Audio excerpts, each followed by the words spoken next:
All right, in this episode, we break down Mark Pryor's pitching mechanics and Arj Madep squatting.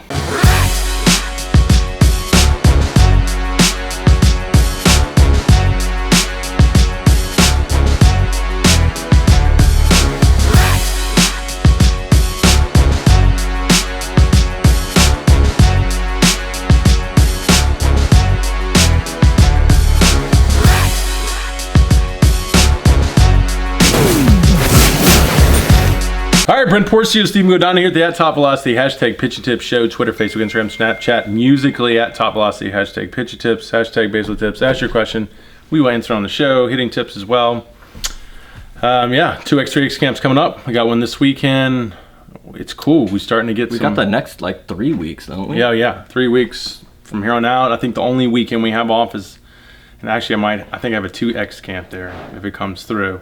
I think I have camp all the way till the first of the year. So if you haven't booked your camp, go out there and book your camp. It's going to get busy, get fun, and then come to California. If you want to come to Long Beach camp, I haven't booked that yet, man. Gosh. Oh, I was supposed to remind you today. Okay. Got to hurry up and book the. We're going to be staying, or we're going to do first day in the Hilton. We're going to do all of our measurements in a conference room. And I'll even do some technique training with the Olympic stuff, with berms, broomsticks, and go over just all the information, how to follow the programs, how to schedule everything. And then the next day we're going to go to Signal Hill at on-deck batting cages, if they let us. And we'll do all of the drills, the throwing, and all the technical training and work and instruction through the program.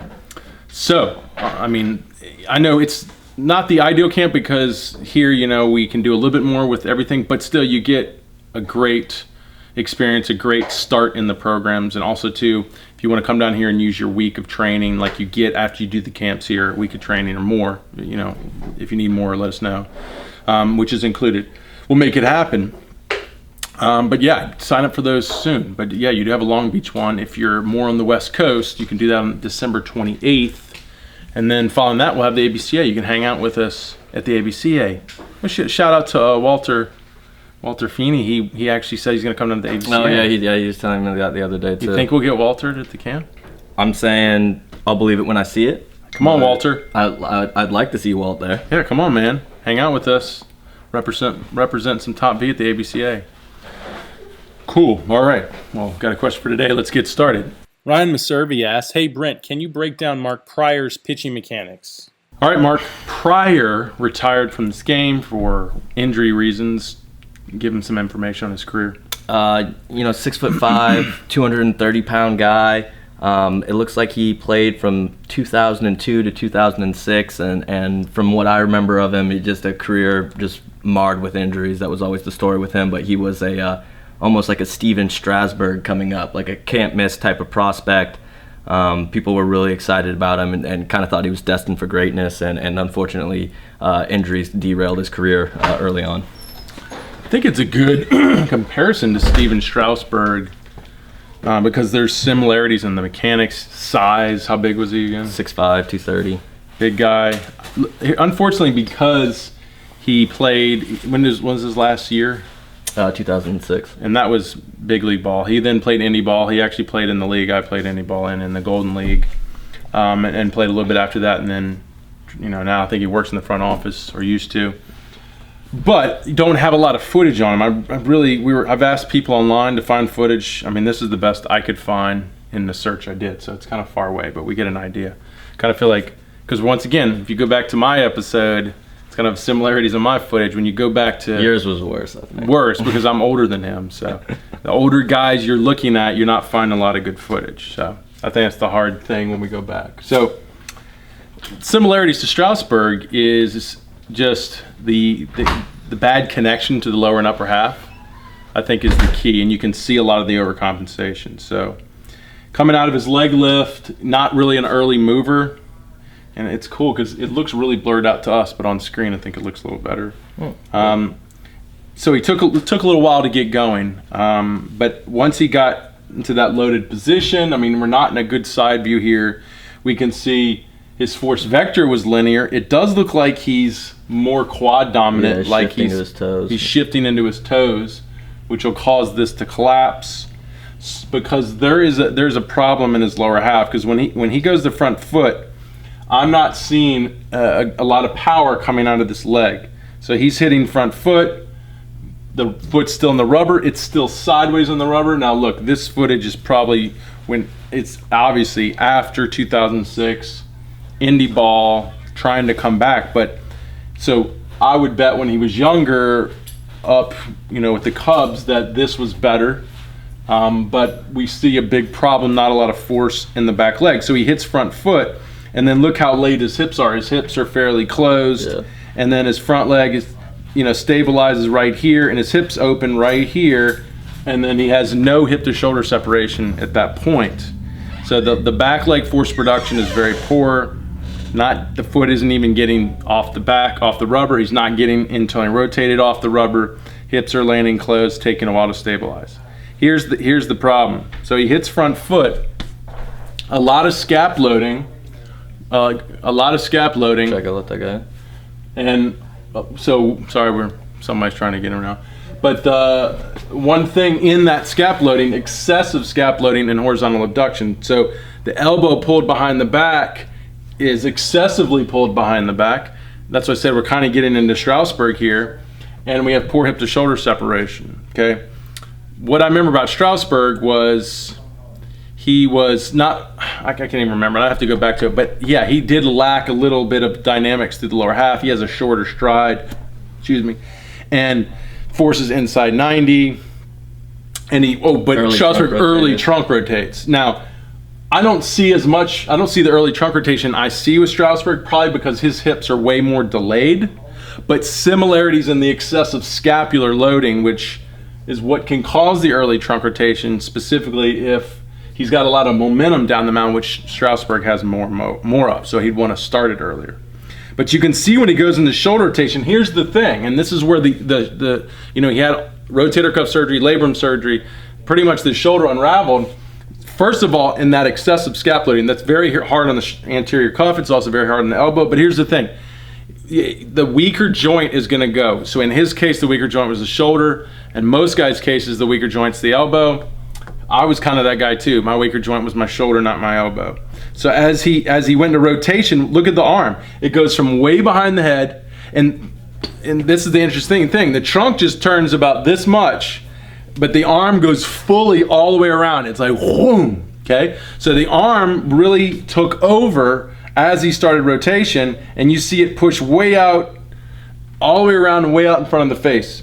At this point, if he started off like Chapman with all his horizontal abduction, at this point, like Chapman, the arm should still be pulling back, but he has it all the way forward. If I had a better footage in a side view, we'd probably see it in front of the face. So it went from all the way back here to pushed way out in front of the face. That's very hard on shoulder, elbow, the whole arm. It would be an arm thing. So if he had TJ, that's the link to the TJ. We know he had rotator cuff, labrum tears, breakdown of the shoulder. That's the link to the shoulder. So it would have gone either way. It's going to go to the weakest joint. Okay. And then just look at the trunk. The trunk's rotating, not a lot of forward tilt, no front leg activity. So technically he hits front foot and the shoulder just does this and the arm tries to do all the work. Boom. Look at that. I mean, it's just so obvious. He hits front foot and it's just all arm. All arm at that point. It's like it looks like he's throwing pies, just all arm to release. So there's no way a guy's gonna come in, I think he was a mid-90s guy, pitch a full major league season again and again and again and not have problems with a guy who's just using his arm. You don't see the trunk dynamics, you don't see the lower half dynamics. You're not gonna get away with it just your arm, even if you're 6'5", 230. I mean, he genetically was this beast. Big guy. Now, when you looked at him, I don't see definition. I see girth, like he's got it. I don't see definition. So I think he also, too, which goes down to if this guy was stronger, if he was a Michael Lorenzen, I don't think he would have broken down like that if he was working out. I think he could have survived this longer. But I think this is the example of all arm. This is all arm mechanics, guys. This is several breaks in the kinetic chain, breaks in the hip, and obviously not allowing the trunk to do its work, which would be another break. And it's an overcompensation of the arm, and he doesn't physically, he's not physically developed. He was just an accident waiting to happen. And unfortunately, as he broke down and he tried to make a recovery, he never went back and tried to fix that. He never went back and said, I'm just going to become a beast in the weight room and make myself strong to handle this all arm mechanics.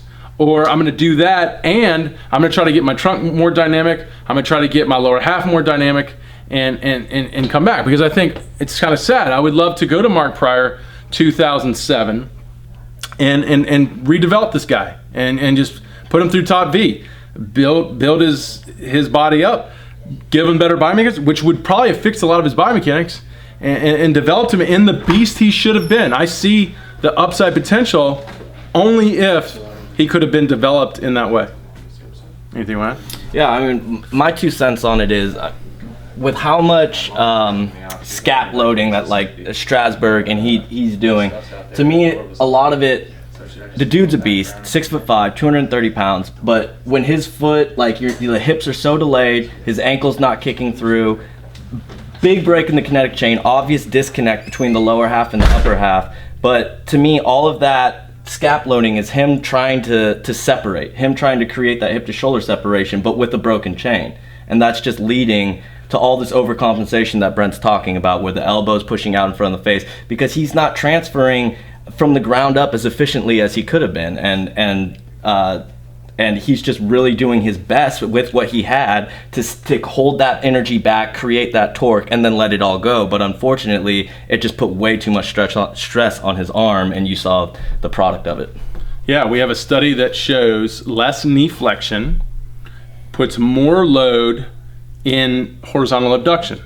So that's why. If less knee flexion would mean I have probably less power down the mount, so I'm going to put this farther behind my head to delay to try to get some energy coming up. Yep. But then at the same time too, I'm going to have to push a lot of force into my arm, a lot of work into my arm to then accelerate off of that. Okay, so if you fail, and this is showing you, if you fail in the lower half, you fail to generate the energy, you fail to then connect it and through hip to shoulder separation, through the torques through the core, to get it up the chain, then it becomes overloaded and overcompensating for the brake. It sounded like, I mean, he had the horsepower, but his transmission was shot. What do you think? But I would say if he had more leg power on the back leg, and the hips were pushing through, it would have synced up. Everybody can use, I would argue that everybody can use more leg power always. But I mean, at 6'5", 230, he was throwing high 90s when he came in. There was a lot of horsepower behind it. Yeah, you're right. And this is looking at him later, so that would have probably been better. So, yeah, you're right. I think going back, we probably would have seen the lower half better, but I think it could have just been at that point the trunk. He just thought, from that closed position that the arm finishes the throw, and not allowing the trunk to really drive the arm to release. Yeah. That could have been his major problem. But here you're seeing it even worse with the poor lower half. Yeah. Cool. I hope that helps Mark Pryor. And let's go. Next question. Jaden asks, should squats be done ATG or 90 degrees? I'm hearing mixed things about both. All right, squatting, we promote Olympic squatting, which is ATG, ass to grass. So why do we want to squat deep? It gets more of the lower half involved. It gets more glute involved. It gets more hamstring involvement. You're also working more hip flexion, which is very good for pitchers.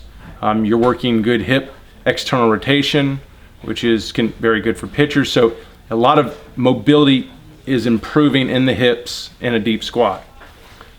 And here's the thing, which is crazy. They tell you squatting below the knees is bad for your knees. Yeah, if I'm pushing my knees out and my heels are popping up and I'm hyper flexing my knee, that can be bad.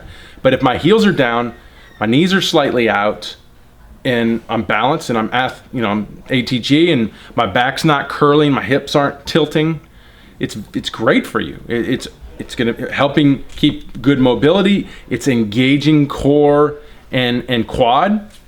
And what it does is it protects the knee, because the way the knee works, and any joint has to be compressed to be protected. If you're squatting parallel, you just have the quad pulling. So you just have the top of the knee being pulled on, which is creating a shearing force on the top of the knee, which is going to create more pain and is harder on your knee. But if I go deeper, then the hamstrings have to engage to keep the integrity in the spine. And now I'm pulling below the joint and above the joint. And now together I'm compressing the joint, and it's healthier for your knees. I can contest to that. My career was taught to squat just to parallel and up. And I wound up wrapping my knees, and I just thought, well, it's because I'm doing heavy weight, I got to wrap my knees. And then the day someone taught me to take it ass to grass, improve my mobility, I never wore a knee wrap again. Same time too, I wasn't doing as much weight because your weight goes down. But you'll see Olympians still wear knee wraps. But the point is, I felt considerably less stress, wear and tear on my knee in a full deep squat than I did in a parallel squat. But don't listen to David Aardsma. He'll tell you Aardsma depth is all you need. Tell him about some Aardsma depth. I mean, you can just go watch a squat that Aardsma does on our Instagram or Snapchat. He Aardsma depths it all the time. So define technically what is Aardsma depth. I would just have to show him. Like, I don't think I can define it. Like, it's like a pretty much like squat. this. So, okay, this is Aardsma depth. About right there and up. So this is ATG and up, and this is Aardsma depth. Right there and up. Yep, that's about right. Yeah, that's a good analogy of it. But yeah, you can go on Instagram and watch it. But I would say, this is just my opinion. You can disagree with me on this if you want, but I think you go as low as you can, keeping good form. That's what I always like to tell guys, because some people can force themselves to go as low as possible, and they'll be butt winking, putting a lot of stress in their low back. And stuff like that. So I always say the goal is to go ass to grass, absolutely. But I don't force it. Yeah, I think if you can't get there because of mobility restrictions or muscle asymmetry, or your quad dominant, don't have a lot of posterior chain that allows you to stay on your heels and utilize your hamstring and glute during the squat and keep that neutral spine, you have to work on those issues before you really try to go ass to grass, and then build up and weight from there. Don't be that guy who's trying to force it there and just going so heavy, because that's the way you're going to lead yourself to injury doing that too. Yeah, I mean, we're making fun of Aardsma depth, but at the same time too, we push David to go deeper, but he has cankles. I think he's related to Snuffleupagus. He has these. Most people won't know that reference. I don't know that Sesame Street reference from us old people. But he has cankles, right, the size of my thighs, and they don't really bend that well. So it's hard. If you can't squat deep, it's a lot to do with your ankle mobility. And David, just because he's got such girth there, it's twice. I used girth in one episode twice. How often do you hear me say that?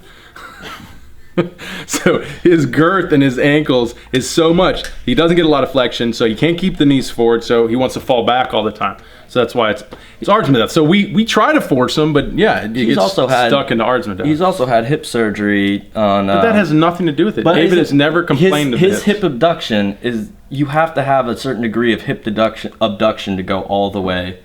That would be more butt winking issues. Which would lead to injury, exactly. Right, but you would see David rolling his back, and he doesn't. What we see is David getting to a point where he'll fall because his ankles aren't going. I agree. Ankles, dorsiflexion is huge for being able to have a good squat, but I also hear him complain a lot about how his hips won't let. When I ask him, can you go lower? Well, he would get. So when he first started off, he would get blocked. So when he would squat, he'd get an impingement. Yeah, because he had labrum tear in that area, leading right. Same time too, he didn't have a lot of strength, and I think in a lot of his mobility work, he's decompressed the hip a lot because he doesn't have it. I don't think he has it much anymore. But also too, he got better at keeping his knees out of the way.